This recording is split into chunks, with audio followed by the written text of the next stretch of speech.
মুন্সিগঞ্জ করো কি তুমি মূলত? আমার বাবারা সাপ খেলা দেখায় ভাই। তোমার আব্বা সাপ খেলা দেখায়, তুমি নামাজ টামাজ পড়ো? তোমার আব্বা নামাজ পড়ে? আমরা মুসলমান ভাইয়া। মুসলমান, তোমার আব্বা নামাজ পড়ে? তুমি কি করো? টাকা উঠাও এইভাবে?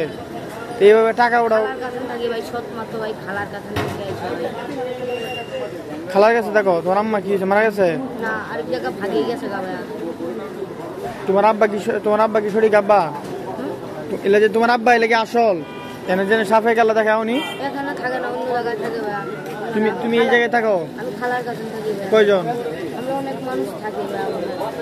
তুমি পড়াশোনা করো না? না, আমরা জায়গায় জায়গায় থাকি তো ভাই, পড়াশোনা করতে পারি না ভাইয়া। তুমি এইভাবে টাকা উঠাও নাকি? একটা পাঞ্জাবি কেনার জন্য বড় ভাই নামাজ পড়ি। পাঞ্জাবি কেনার জন্য তুমি যে 100 জনের কাছে যদি চাও তাহলে তো কয় টাকা হইতেছে?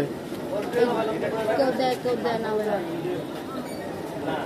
না, এটা তো ঠিক না। টাকা দেয়। তোমার এই যে মাদ্রাসার চিহ্ন, এবার মাদ্রাসা আমরা বললাম না, আমি 10 বছর থাকতাম ভাই। হ্যাঁ,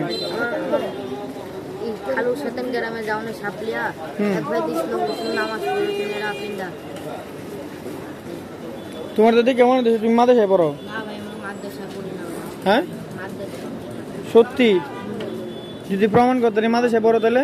এবার প্রমাণ করবো না। হ্যাঁ, প্রমাণ করে দেবো না, আমরা মাদ্রাসা পড়ি না। তোমার কার্ড দিলাম, এই কার্ডটা নষ্ট করলা কে? নষ্ট করে নিয়ে দিলাম।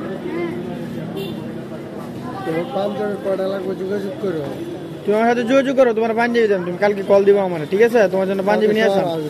তোমার যদি আমি কোনো সময় আর কিশোরগঞ্জ শহরের ভিতরে পাই তুমি এরকম টাকা উড়াইতেছো তাহলে কিন্তু খবর আছে। ঠিক আছে, যাও।